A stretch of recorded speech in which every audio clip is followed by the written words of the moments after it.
hemen berriz 77. Omenaldia, urteurren egiten dugu Latxako lurrutoren aurrean itsasudariek frankismo honen eta fasismoaren kontra borrokatu zutela. Eta guretzako eredu bat izan zen.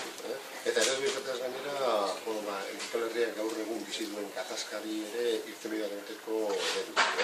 Ikusten ari gara, Euskal gizarteak gehiengo garbila osotasunean gatazkari irtenbidea eman nahi diola. Ikusten ari gara, eragile politikoak gehiengoak ere gatazkari irtenbidea eman nahi diola.